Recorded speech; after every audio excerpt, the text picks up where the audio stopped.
सोचो, आप समंदर के बीच हो, चारों तरफ सिर्फ पानी, न जमीन, न कश्ती, न इंसान। दिन की तेज धूप आपकी स्किन जला रही है, रात को अंधेरा इतना गहरा कि अपना हाथ भी नजर नहीं आता। प्यास, भूख, डर और नीचे हजारों फीट गहरा समंदर, शार्क्स, अननोन क्रीचर्स और मौत का खौफ। लेकिन एक औरत ने ये सब 10 दिन तक झेला, अकेले, और जिंदा वापस आई।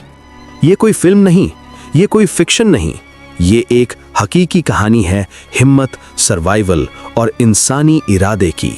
वेलकम टू शबरेज वर्स, जहां हर कहानी एक नई सच्चाई बताती है। सफर का आगाज। वो 29 साल की थी, एडवेंचरस, सी लवर। उसे बचपन से समंदर पसंद था।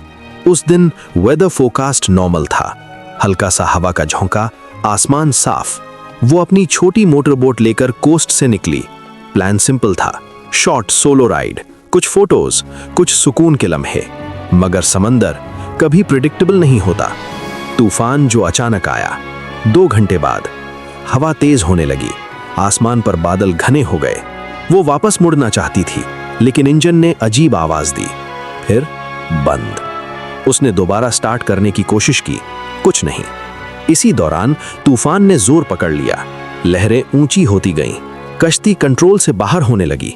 एक बड़ी लहर ने कश्ती को साइड से टकराया और फिर सब कुछ उलट गया। पानी में तन्हा। जब वो होश में आई, वो पानी में थी, बोट गायब, सिर्फ एक छोटा सा ब्रोकन फ्लोटेशन कुशन उसके पास था। उसने उसे पकड़ लिया। चारों तरफ तूफान, लहरें उसे ऊपर नीचे फेंक रही थीं। उस वक्त सबसे पहला ख्याल क्या था? मैं जिंदा रहना चाहती हूं, उसने चिल्लाया। लेकिन समंदर आवाज नहीं सुनता। पहला दिन। तूफान शाम तक कम हो गया। अब सिर्फ वो थी और खुला समंदर। धूप तेज थी। उसके पास न पानी न खाना, सिर्फ एक लाइफ जैकेट और एक कुशन। उसने एनर्जी बचाने के लिए कम हरकत करना शुरू की। हर गुजरता मिनट उसे लंबा लग रहा था। रात आई और रात का समंदर और भी ज्यादा खौफनाक होता है। नीचे से कुछ उसके पैर को छुआ। उसने जोर से पानी को मारा। शायद मछली थी या कुछ और। पहली रात का डर। रात को टेम्परेचर गिर गया, ठंड ने उसके जिस्म को जकड़ लिया। आसमान पर सितारे थे, लेकिन उनमें से कोई उसकी मदद नहीं कर रहा था। उसने अपने आप से बात करनी शुरू की। बस सुबह तक जिंदा रहना है। दूर कहीं पानी में स्प्लैश की आवाज आई। शार्क या डॉल्फिन? उसने आंखें बंद कर लीं। डर को कंट्रोल करना सर्वाइवल का पहला रूल होता है। दूसरा और तीसरा दिन। प्यास शुरू हो चुकी थी, होंठ सूख चुके थे, स्किन जल रही थी। उसने बारिश का इंतजार किया। तीसरे दिन बादल आए और हल्की बारिश हुई। उसने अपनी शर्ट को भिगोकर पानी निचोड़ा। वो जिंदगी का सबसे मीठा पानी था, लेकिन समंदर अब भी रहम नहीं कर रहा था। हर लहर उसे याद दिलाती, तुम अकेली हो। दिमाग का इम्तिहान। चौथे दिन से हेल्यूसिनेशंस शुरू हो गए। उसे लगा उसने दूर कश्ती देखी। वो चिल्लाई, हाथ हिलाया, मगर वो सिर्फ एक लहर थी। 5वें दिन उसने अपनी मां की आवाज सुनी, लेकिन वहां कोई नहीं था। दिमाग जब स्ट्रेस में होता है, वो तसल्ली क्रिएट करता है, मगर सर्वाइवल के लिए रियलिटी पकड़ के रखनी जरूरी होती है। उसने खुद को पिंच किया और कहा, मैं जिंदा हूं और मैं वापस जाऊंगी। समंदर का खौफ। एक दिन उसने नीचे शैडो देखी, बहुत बड़ी। वो उसके नीचे घूम रही थी। शार्क।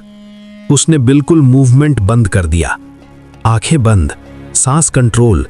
मिनट गुजरते गए। शैडो धीरे धीरे दूर चली गई।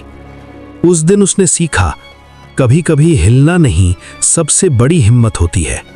उम्मीद की किरण। 9वें दिन वो बहुत कमजोर हो चुकी थी। सनबर्न सीवियर था, होंठ फट चुके थे। लेकिन दूर उसने आवाज सुनी, इंजन की आवाज। इस बार हेल्यूसिनेशन नहीं थी। उसने अपनी आखिरी ताकत जमा की, लाइफ जैकेट को हवा में उठाया, चिल्लाई। फिर सब अंधेरा हो गया। रेस्क्यू। जब उसने आंखें खोली, वो हॉस्पिटल में थी। कोस्ट गार्ड ने उसे स्पॉट किया था। वो 10 दिन तक समंदर में ड्रिफ्ट करती रही, 100 किलोमीटर से ज्यादा दूर चली गई थी। डॉक्टर्स ने कहा ये मिरेकल है, मगर असल में ये इरादे का नतीजा था। समंदर बेरहम होता है, मगर इंसान का इरादा कभी-कभी उससे भी ज्यादा मजबूत होता है। अगर आप उसकी जगह होते, क्या आप 10 दिन सरवाइव कर पाते? कमेंट में जरूर बताना। ये थी एक और सच्चाई जहां इंसानी हिम्मत ने मौत को हरा दिया। ये है शबरेज़ वर्स।